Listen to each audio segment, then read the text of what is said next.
You're listening to What Were You Thinking with Eric McCoy and Paxton Dickerson, only on LA Talk. Hey, this is Eric McCoy, and welcome back to Paxton. What were you thinking? As you can see, we aren't currently in the studio because apparently my co-host's car failed, and he failed to take care of his car. So again, Paxton, what were you thinking? Hey, so I had some car issues now that everybody knows. Thank you, Eric, for letting everybody know that. I had some car issues. You know, the old Mercedes 350, when it wants attention, it gets it. Absolutely. Okay, so unfortunately, with us not being in the studio, we can't take calls. But again, I hope we have a lot of listeners out there. And to start this out, I wanted to give you guys a quote real quick. And this is a quote of John Lennon. And this will sort of lead us into what we want to talk about. And this is what he said. He said, "When I was 5 years old, my mother always told me that happiness was the key to life. When I went to school, they asked me what I wanted to be when I grew up. And I wrote down happy. They told me that I didn't understand the assignment. And I told them that they didn't understand life." I love that. Now, John Lennon also went on to, say a lot of other things. I don't know if anybody knows this, but what everybody's talking about. You know what I'm talking about? Everybody's talking about? Yep. Ministers and sinisters and banisters and canisters, bishops and fish-ups and rabbis and Popeyes. Yep. All we are saying is give peace a chance. So anyways, happiness. That's what we wanted to talk about. Happiness. What does that mean to you, Paxton? It comes up in my work a lot. And I tell people, I talk about the 7 spiritual laws of happiness. Actually, I talk about the 7 spiritual laws of success. And I ask them, how do you think I define success? And they say, well, money. And I go, well, of course not. And they laugh. And then I say, someone will say, well, achieving your goals. And I say, well, no, Jeffrey Dahmer achieved his goals. So no. Everyone, they throw out different ideas. And I say, stop. And I understand why it's the furthest thing from our mind. Even though we beg for it, we can't even define it. And it's like, what's the one word I would wish on my kids? If I only had one word, if Eric was a genie and he said, you can wish one word on your kids, it would be happiness. Sure. Now, honestly, if doing something that I wouldn't like to do, like I talk to drug addicts and alcoholics, and it's like, if drinking and using actually made you happy, then who would I be to tell you to stop? I couldn't. I could not tell you if you were genuinely happy doing it. I couldn't tell you not to. Who the fuck would I be? The only thing is, we weren't happy using and drinking because drug addicts and alcoholics confuse pleasure with happiness. Yes. And it's like, exactly. I've been teaching on this topic for years. I mean, I remember when I started in the industry, all the clients were like, I just want to be happy in life, and the counselor was like, good, I hope you find it. But we never really taught people. Here's happiness. Yeah, we never really taught people where to find it. We talk in this country, life, liberty, and the pursuit of happiness. Life is eternal. Liberty is an inalienable right. But when it comes to happiness, all you can do is pursue it. Right. Meaning that, the writers obviously knew a lot of people wouldn't find it, And you kind of hit on one of the things that I do like to talk about is those fallacies of happiness and what that actually looks like. And for any of my, if any of my old clients are listening to this, or even some of my students, you guys have heard me talk about a lot of this stuff. But, one of them being, and you touched on it, pleasure. Pleasure and happiness are two different things. Now it does require that you have pleasure. Right. You talk about like the opposite of that is anhedonia, which is like pleasure deafness, inability to experience pleasure, which leads to suicide in regards to major depression. So, right. Pleasure is a requirement, but, you talk about drugs and there's that saying adaptation level theory. Right. Any time that I do something like a drug for an extended period of time, my body is going to adapt to where I eventually will no longer get pleasure from it. Right. I see happiness is kind of it's like one of those spiritual words that if you can just put it into a sentence, you messed it up because it's too big. But I see it as a state of being. And how could a state of being have anything to do with chemicals in your brain? It's like it's bigger than that. My mom's happiest day was when I came out of her hoo-ha. There was no pleasure in that day. She wasn't like, ooh, that day sucked. Pain-wise, physically, it sucked. Stress-wise, it sucked. Fear levels were high. Oh, adrenaline. But it was happy. She was happy. And it's, I don't go to the gym, but you go to the gym and you leave the gym, you're hot, sweaty, tired, and sore. But you're happy. Mm-hmm. And it's like, okay. And I'm not saying pain has to be a part of happiness, but it's like now we're expanding it past just, ooh, I feel good. Yeah. I mean, happiness, like most people look for it in, again, all the wrong places. Like if I look for it in obviously drugs, I can look for it in relationships, job. If I just had this job, I've just had that girl. If I was just, if I had money, I'd be happy. Right. And so all of these external things that ultimately we don't have any control over. I mean, that's always my biggest, focus that I always try to put with people is that, what are the things that we have control over? Because that's the stuff we want to look at. I mean, if I'm looking at my job, they could fire me, right? I could be in a relationship. They could tell me to go fuck off, right? And so she wouldn't do that. I met her. But these are things that we have no control over, right? And so I always, when I look at happiness, I'm looking for those things that I control, right? They say I had a teacher that told me the basis of your happiness has to come from something outside of your five senses.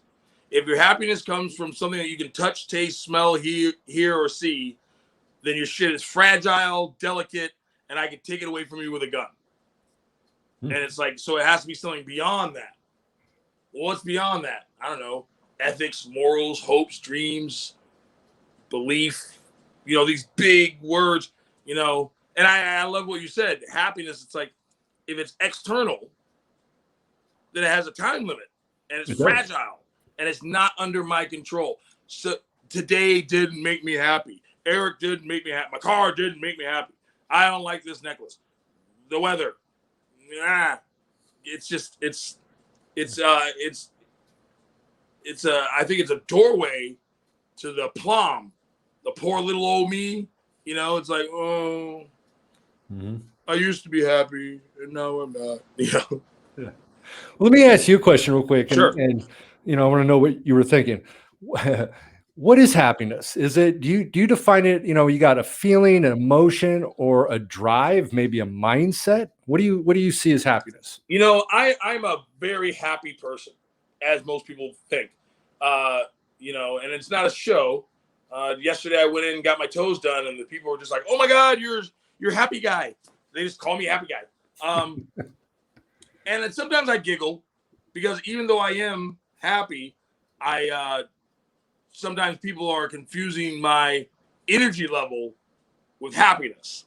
Just because I'm really excited doesn't mean I'm happy. It just means I have a lot of energy. But I think it's a state of being. I was happy. Now, I lost my son 2 years into recovery. And obviously losing a son is going to make you miserable. I mean, it's every parent's nightmare. But I had a reserve.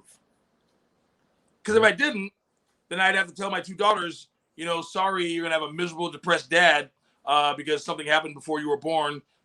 Better luck next time. Hopefully you come back as a lucky llama. You know what I mean?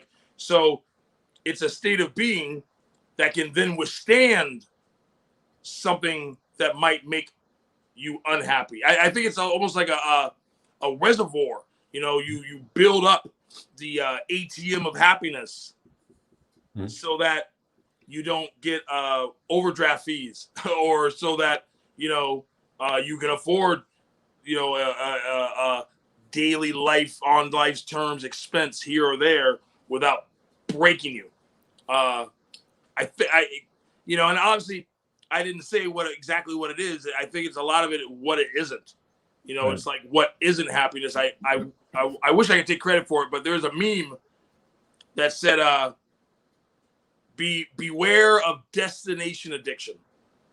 And that is a preoccupation that happiness isn't, like you said, the next job, person, place. And the meme said, if happiness isn't exactly where you are, then it'll never be. Mm-hmm. Yeah. And you kind of actually answered another question I was going to ask too. Can you be happy when bad things happen? Right. And that's the key. I mean, ultimately, that's the key. I think it's bad, good. Again, I don't think bad or good necessarily determines happiness. Happiness is a state of, okay, I'm a human being, ing, the action of be, right? So running, jumping, being. I am being. Right now, I'm being. You're being. We're in the action of existing. We're being. And I'm a human being, as opposed to Celadite or shelf, book, rock. So we're in a state of being. And as we are, things happen. I don't think, what's that other word? Insouciance. It's the joyful feeling when you are free from worries. But I don't want to always be in insouciance, because frustration is a important element of figuring something out, and worry is that's an element of building security or advancing or whatever. A lot of therapists, they say, you have to reduce your stress. I'm like, no, you have to manage your stress. I mean, everything. Eric asked me to be a part of this radio show, and it's like, wow, that's going to bring some stress. And I welcomed it, because anything good, good or bad, is going to bring more stress. Good, you get a promotion, stress, get a demotion, stress, get a multi-million-dollar house, stress, lose a house, stress. It's like stress. Bring it on. People think like, you either have stress or you don't have stress, which is not at all the case, because stress is on a continuum. I mean, you're going to have, we all live with stress. I mean, that, right. And I love what you said there, because that, I think, is so important for people to realize and understand that you're going to have stress. Public speaking is, and I talk about this, but, like the two fears that people talk about the greatest is public speaking and death, and public speaking being the top of it usually, right. For a lot of people. Right. And, but when we look at that fear, there's two types of fear. There's debilitative fear, and then you have facilitative, right? And debilitative is what keeps people from doing it, right? But facilitative, right. And the greatest speakers out there, and I have this all the time, within me, when I go do speaking engagements, and I still I have a sense of nervousness, a little bit of stress early on. It goes away pretty quickly, but it's just kind of the up and getting to the anticipation, anxiety. Yeah, absolutely.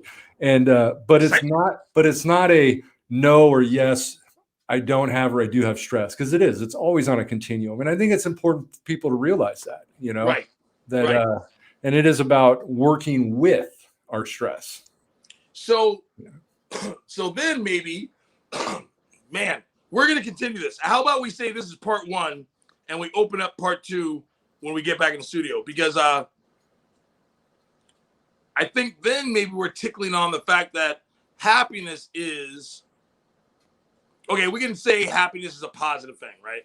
So you want to be happy. Happiness is positive. I think to define happiness, it's almost a matter in which you handle anything that's not positive. Sure.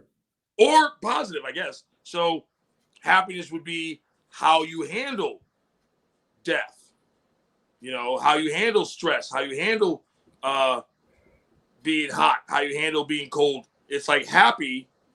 Again, that reservoir, it's like, if I am happy, or if I want to maintain a happiness in any moment I'm in, then it's kind of how I walk through whatever said thing is. Mm-hmm. If I stopped you right before you went on stage and said, Eric, are you happy? You'd say, yeah, I'm trying to get to the stage.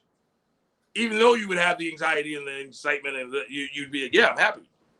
Yeah, I mean, you could correlate, get to the stage. we could correlate, like happiness, with like feeling good, a sense of euphoria, Pleasure. my podcast highness, right? The same concepts that I think all of them, and they're not going to be constant either. You're going to have your ups and downs. You're going to have your downfalls. I teach on self-esteem. Self-esteem, the premise of it, you're going to make mistakes. You're not always going to be at the top of your game, but it's about learning to live in a way that can continuing to move forward. I think, right? I talk about, one of the greatest fallacies of happiness is being money. I mean, so many people think, oh, if I was just rich, if I just had money, I'd be happy, right? And happiness does bring one of the qualities, or money does bring one of the qualities of happiness, which is security. Okay, so that is definitely an important part. But I also believe, and again with fear, right, that money brings fear. If I have this mindset that money's going to make me happy, I'm going to go to college, I'm going to get a degree, I'm going to get a high-paying job, making a lot of money, and then what am I going to want more of? Right.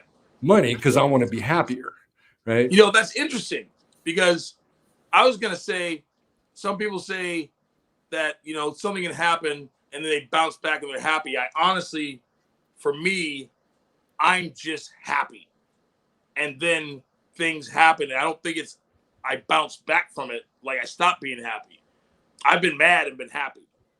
Happy is more the soil. Mad is where the trees are blowing. I have a base of happiness. I really do. There's three things in my life that if anything would not going to make me happy, it would be one of those three things: losing a child, violation, and extreme fear. It's like, if I'm happy through those things, I don't really see, besides the sun cracking. But so it's really a base for me, and then things happen, and so that leads to what you said. It's, as things are going on, you kind of I think it's like a slinky, or it's Sure. like, woo. So then you said money. A lot of people erroneously believe money will bring them happiness because it brings security, or that's why they're seeking it. Well, if you have a base of happiness, what's more secure than that? I have a base of happiness. That is my security. That Sure. No matter what, I'm going to go, oh. That's literally what people are seeking in money. And now money can add to that security. So now we're talking about flowers on the tree blowing in the wind, but still, yet that base soil is there. Right. I think that's how I picture it. Or else, who the fuck could be happy? Yeah. Well, fear, kind of what I was getting at with that, though, is, fear is the greatest destroyer of happiness. Right. And so, that's typically what evolves from money. It doesn't mean you can't be rich and be happy, because you can, but it's all about how you view it. How are you looking at it? What is the materialistic view of stuff? Right. I typically find that most people that are genuinely happy are not materialistic at all, because, all of my satisfaction and my enjoyment in life comes from within, right. Not something that I can touch, taste, smell, hear, or feel. Right. Right. I had a client, Eric and I work in this field. So yeah, this question has come up a bazillion times, either as a topic or a question. And I was going off about money. And I said, money. I said, guys, if you hit the lottery right now and hit $1 million, I was talking to one specific guy. I said, you would not be happy. And they all went, oh, bet me. Da, da, da. I said, well, being rich would never make you happy. He said, yes, I'd be very happy. I said, well, check this out. You're not happy right now, are you? He said, no. I said, well, compared to some of Ugandan eating a mud pie, you are rich right now. So apparently rich isn't going to make you happy because some people think you're rich right now. And rich people usually don't think they're rich. No one says, hey, I'm rich. It's like, you know, there's people richer than me and there's people poorer than me. And that goes for anybody. The lower middle class guy, there's someone who has less than him and someone who has more than him. And he knows that. Most people realize that there's that spectrum, you know, and where are you on that spectrum? I remember when the financial thing hit the very first time, not first time, but, you know, years ago, the houses and all that. And I was reading a newspaper and it was a billionaire turned into a millionaire. But then I read it again and it was actually a billionaire became less of a billionaire. And that hit him so hard that he was the first death for that crisis. He laid on the railroad tracks and killed himself. And I thought to myself, wow, to become less of a billionaire hit you so hard that just triggered what, I mean, obviously the man probably had a fragile psyche anyway, but wow. Like, you know, it's funny. It's so funny that, you know, so many people out there that win the lottery, they lose it all. Yeah. Because they have no concept of money. You know, they don't really have like the tools and stuff to manage it. And, you know, it's crazy, but yeah. They said, there's a one couple that was a success story and they're smart. They hit a gigantic, I mean, a huge one. And what they did was they put it aside. They signed the lottery ticket, found out what the parameters of time were. They put it in a safety deposit box, and then they hired a lottery lawyer. And then they trained themselves for the next year, a little under a year, on how to have the money that they would have. They trained themselves, and then they transformed their house into like an office. And literally for a job, all they do is wake up in the morning, get dressed, go downstairs, and plan where they're going to invest their money, what charities to get involved in, what, you know, they didn't lose their purpose. Yeah. But I guarantee you those people were happy before they ever hit before they ever bought that ticket. Yeah. They had a base of happiness. I guarantee it. There's no way they didn't. Yeah. I want to say, you know, for, you know, the listeners out there, and I know there are obviously people out there that, you know, are wanting to be happy or wanting to find happiness. And I remember when we were driving out to the studio for the last show and you were on your TikTok thing and I brought up a word that I think is one of the most powerful words out there, and it's appreciation. And this is something that, you know, when you look at a lot of the wealthy people that are miserable, they don't appreciate what they have, right? They take things for granted. And one of the greatest changes that happened within me with when things really started changing within me, right, was when I really grasped this concept, appreciation. And I started looking at all the stuff that I took for granted in life. Right. You know, why do we have to lose it before we appreciate it? Retroactive gratitude. Somebody said, yeah. And yeah, and appreciation, you know, it is the strongest outbound form of love. It's the idea of giving of everything and asking for nothing, right? True appreciation that I genuinely, Paxton, I appreciate you. I genuinely appreciate you. You know, I saw a meme that said, what if you only had tomorrow what you appreciated and were grateful for today? Man, a bunch of people, man, a lot of cousins would die. Some of my fingers would disappear. I mean, my toes would disappear. That table would be gone. Half these books would fucking evaporate. Just, I mean, like, we would be in trouble. Even the best of us would be in trouble. I mean, think about this when we were kids, right? So when you were a kid, you know, everything was so bright. Everything was new. Everything was unique, you know? And a tree and a stick all day long. Just give me a tree, a stick, and some dirt, and man, I got a good time going. Yeah, we ran around in circles to get high, right? Spun ourselves dizzy, right?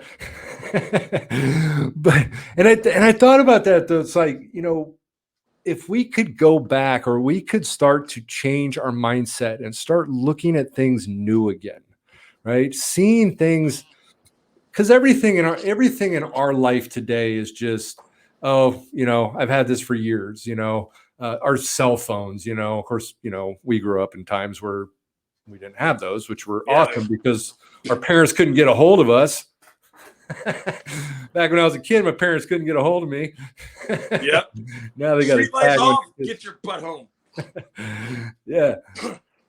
But like we have all these things today and they just become the norm. And they're just, we have internet, we get mad because my computer's not fast enough, right? It's like, oh my God, it's taking minutes here, Our mini computer, exactly. Well, now we're talking about the difference between childlike and childish. It's like childish, the immaturity, the, certain cognitive distances. Certain cognitive distortions that are welcome in children, but you should be growing out of. And then the childlike. It's like, I watched a Ben and Jerry's commercial, God, more than 20 years ago. And I forgot, it was a Ben and Jerry ice cream commercial. And they were in a park, and a couple was walking by, and there's a big refrigerator cardboard box. And the woman looks at the man and says, that reminds we lost your volume. Uh-oh. There we go. Okay. And the mom said, or the wife said, that reminds me, we need a new refrigerator. And then another couple walked by, and the guy goes, man, that's just litter. Someone should pick that up. And then the third guy just by himself walks by, he looks at it, he goes, whoa, that would make such a neat fort. And that always hit me. It's like, yeah, I'm that third guy. Like, yeah, we could sled down a hill of that thing at night with a flashlight. That'd be fun. that and appreciation for what you have. And then also just, I guess, proactive gratitude, proactive appreciation for just what could be. Like, wow. And then appreciate things that aren't even yours. Like, wow. I appreciate, I can look at Alexis drive by. Wow, the moon, the sun, just act of wonder, just awe, like, wow. Yep. So that things aren't mundane. Like you said, new, everything's new. Oh, as opposed to, yeah. I've seen Eric smile before, so what? Like, what everybody, the fuck kind of thinking is that? Yeah. Everybody that is, newly sober, if you're in treatment right now or you're newly sober, right? You guys, and I love to say this, is you guys are the luckiest people out there. You guys are the luckiest people out there because you get an opportunity to look at things that most people out there don't look at. You get an opportunity to become healthier than that rich person that's just sitting at home because they have no problems in life and there's nothing to work on. So you can actually become healthier. And pain. So, in my book, Pain, Failure, and Misery Are the Stepping Stones to Success, I sort of touch on this concept that, pain can be our greatest friend. It can be our greatest ally. The deeper and darker we go, the more we get an opportunity to learn, and I'll tell you, this was, one of the qualities to happiness is gratitude. Right. And I remember, after I got out of custody, I'd been in custody and I got out and I had a counselor, and my counselor told me newly out of custody, he said, look, I want you to write a gratitude list. Right. And I was like, what? Man, I wrote, my gratitude list was pages long. Right. I could go to the bathroom without people watching me. I could open the refrigerator door and grab a soda myself. I can cook my own food. I can walk past that wall. Yeah, I can walk outside and I can feel the sun. I can look at the roses. I can smell the roses. I mean, all of these things that, I took for granted for years. Yeah. I had to lose it for me to experience it and to ultimately see it, And I still have that today. That's the other thing. And for me, that's become, I appreciate that I have a car, appreciate I have a house, I appreciate I have a wife, appreciate my kids. I appreciate you. I appreciate, I mean, there's, I have so much, my family and everything. And, and I can truly, genuinely see that today. And that feels good. Yes. And it feels good. I had a client, they said, yeah, but, God took my grandmother. And she was like, my mom. And I said, well, I understand that. I said, well, you know, I'm kind of harsh sometimes. I said, well, everyone has a dead grandmother. Matter of fact, everyone has two of them. And grandmas die. That's what they do. But I get it. I'm not saying, you know, you're not feeling pain. I said, but are you more mad that she was taken than that you had her in the first place? Because, like, what the fuck? You know, I don't want to buy a puppy because one day I'll have to say goodbye to an old dog. Well, wow. You know, that, or can I appreciate the experience time that you had? That I even had it. Yeah, no, I love it. I love it. I mean, that was, you know, one of the most difficult persons for me to lose was my grandma. You know, she, I mean, she was that person that you could just go to and you could talk to about anything. She was fun. I mean, growing up, I mean, we just had a blast. And she died in 1999. And now, granted, she was 87 years old. Did I lose you?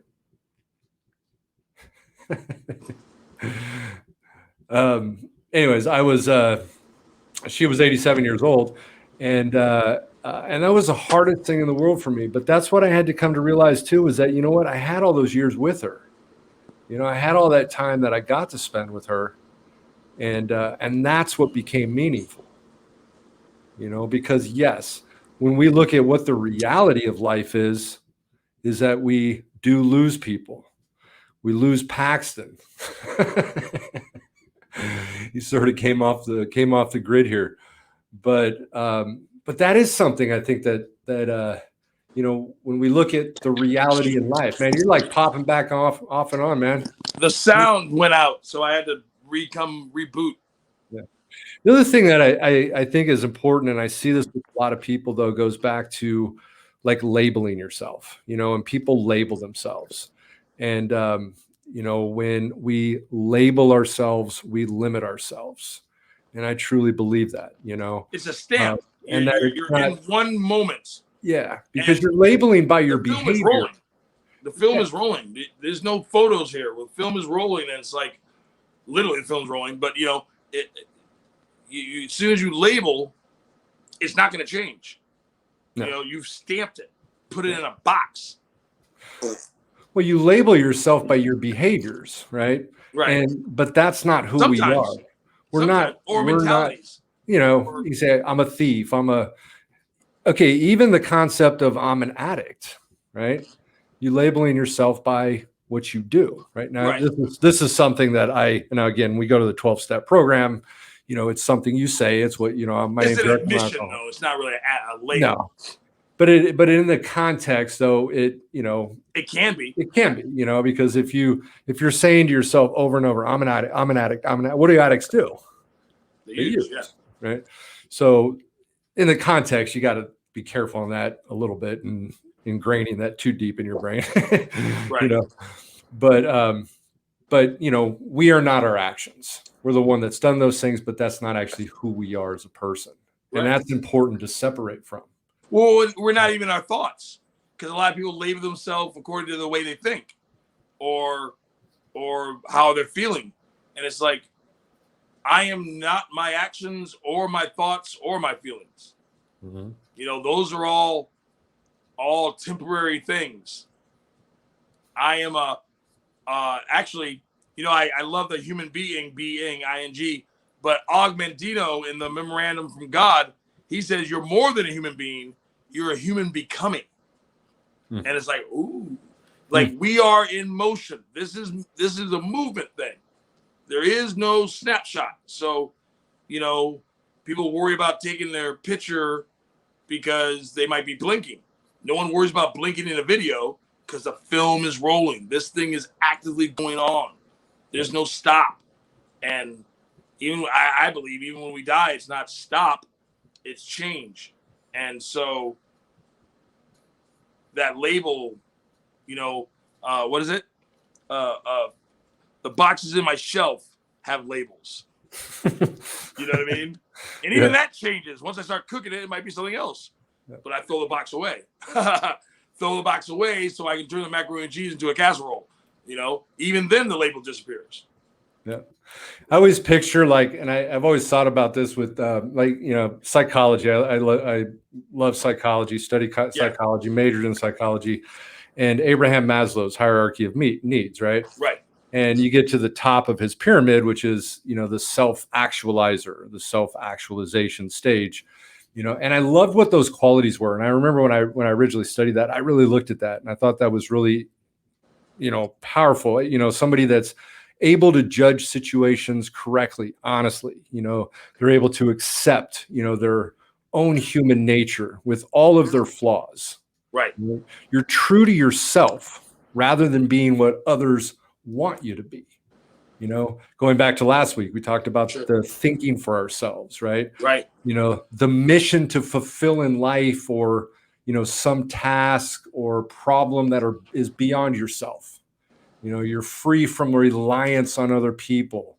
You have that ability to be comfortable being alone, being by yourself. I tell people all the time, it's like, the greatest spot that you can get to in life is when you're able to sit still and be okay with it. Right. So it's funny, just talking about happiness and all that. I had a TikTok video and it was so weird. And it was true though. The lady out of nowhere, she said, she typed her comment, "You have a lot of smile lines in your face. You must be a happy person." I was like, wow. I never thought that there were smile lines, you know what I mean? But then I looked at the video, I was like, you know what, you're right. That was a really cute observation. Like that kind of amazed me. I sat on that for a second. Like, you can see that. I mean, you can literally see that. People that are miserable, you can see that they've lived that way. The older people, that they've lived that way. The people that are happy, just like you're talking about, you can see it within them. They lived a life of grimacing, frowning, sneering, clenching, tensing. Yeah. And don't take life so damn seriously, right? Rule number 62. Laugh at yourself. I do it all the time. Right. I it's kind of like the I forgot the author's name, but Winnie the Pooh, and how they're saying that each one of the Winnie the Pooh characters was an aspect of the author, and that Winnie the Pooh, of course, was an alcoholic, obsessive. Look at him with that honey, and then Tigger was manic, and Piglet was anxious, and that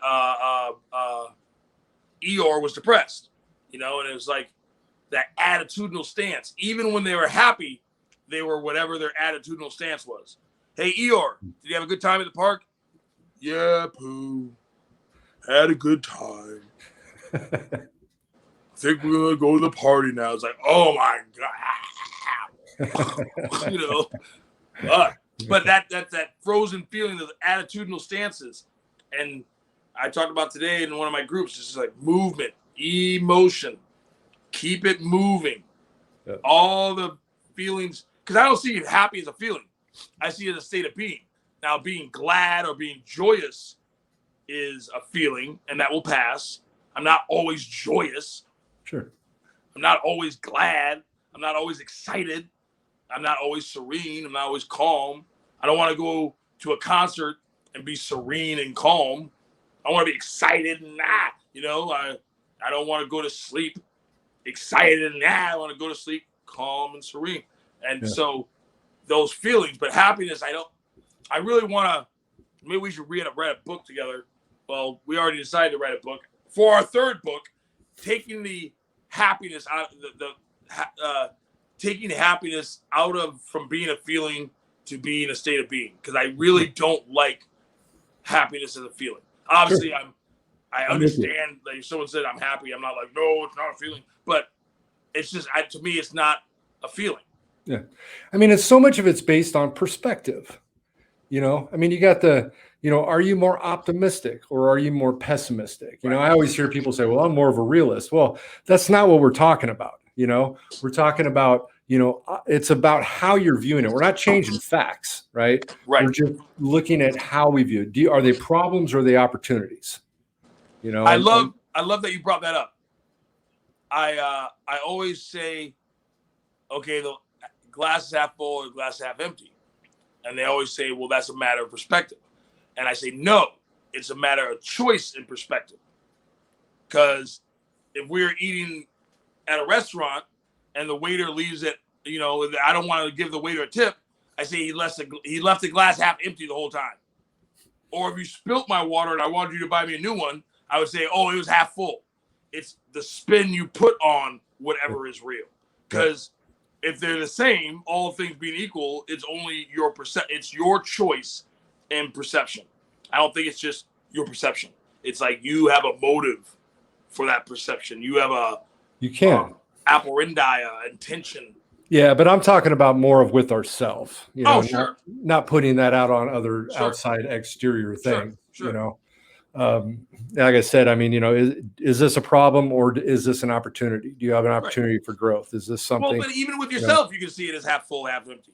Sure. Like literally, you could say, "I'm halfway through my life," or you know, I only have, you know, my uncle is amazing. He sat me down before I got sober, and he said, "How old are you?" And I told him I was, 25, and he said, "Let's say you live average to 75, and let's just give you 20 more years to really hold." And he said, "You have this many Christmases, this many weddings, this are birthdays, this many Halloweens, this many summers." And I was like, "Whoa!" When he said it like that, I kind of sat back. I was like, "Wow, you got to almost take Christmas." But to think, I only have 30 more Christmases left. It's like, wow, it makes you think. And it's kind of the perspective you have if you choose to look at things like that or the other way. You know, we're having a really good show that's not going to last forever, or, oh, the show's almost done. I mean, that's always, it's how you can always do that to yourself or to other things, I think. Yeah, and your perspective will play a lot into how you see things and how you feel about things. You know, Right. I mean, you can obviously throw twists on stuff just to make yourself feel like shit all the time. You know, and how helpful is that? I mean, that's just. It robs you of that happiness. Absolutely. It shakes that happiness down. And some people literally, for whatever reason, and there's lots of reasons, but it's almost like if you I went to a meeting one time, AA meeting, and a guy, he was sitting next to me, and he said, "Man, there's this girl who shares, and I hate her shares. I just hate when she talks. Bothers me so much." And I said, "Oh, well, okay." And he goes, "There she is." I said, "Right on." He's like, "Man, wait until you hear her share. You're going to hate it." I said, "Okay." So the meeting went on, and he, nugged me. He's like, "Dude, she's going to share. Watch. Fucking, I hate it. Watch." And the meeting passed, and she didn't share. And she's like, he was almost disappointed. He goes, "Oh, well, next time." I'm like, wow, you are fighting for your right to not be happy. Or is not being happy your version of happiness? Well, some people seem like they just like to be miserable too, though, and defend it. Yeah. I mean, like when I actually do this educational group, I talk about two different types of thinking, that people have. That one will lead more into happiness than the other one. Right. And one side, the straight thinking is black and white thinking, only two ways, right? My way or the highway, right, wrong, yes, no. They're pessimistic. They're always looking for the differences, right? So when I'm looking for the differences, I'm just pushing people away, right? Right. You're an alcoholic. I'm a meth addict. We're so different, whatever, No, yeah. And this is just my own personal view, and it's only my personal experience. So if other people have different experiences, that's awesome. But I do go to 12 steps meeting, not a lot, but I used to, especially in my first 10 years. And sometimes there'd be meetings that are more specific to a specific drug. Mm-hmm. And in that meeting, they have to make sure you know that the meeting is specifically for that drug. So then all of a sudden we end up spending so much time making sure that we are specifically talking about that drug that we forget about the solution. Because like, oh, this is a cocaine drug meeting. So cocaine. By the way, cocaine. So everyone now has to talk about cocaine. And if you talk about a solution that might apply to something other than cocaine, like alcohol or any other drug, it's almost like it takes away from the uniqueness of the meeting. So I found that it just human psychology, it ends up, I don't want to say herd mentality, but just the flow of it ends up being negative because you have to root yourself in the negative to make it stand out. It's weird. Yeah. It's weird. And I'm like, I don't like that. Yeah, I'd rather go to a meeting that has nothing to do with my problem and be in the solution, because maybe I'll walk away with the solution and apply it to my own personal problem. Yeah.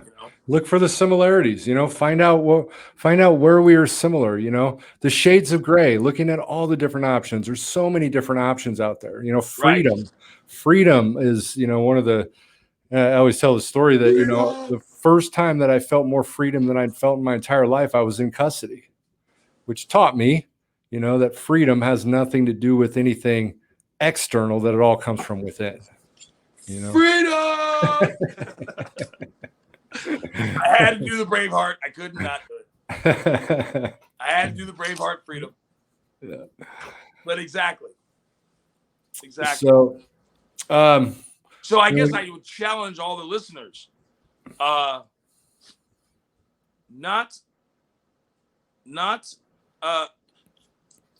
don't want to say make the decision to be happy. Find out that you are happy. And look for the qualities, find gratitude, appreciation, But what I want to say is find out that you are happy so that everything else is based off that. Find your baseline happiness. Realize that you are already happy. You literally are already happy. And then everything else, that's my message. Everything else is what you are happy doing, walking through, handling, dealing with, building, finding, losing, fucking, eating, drinking.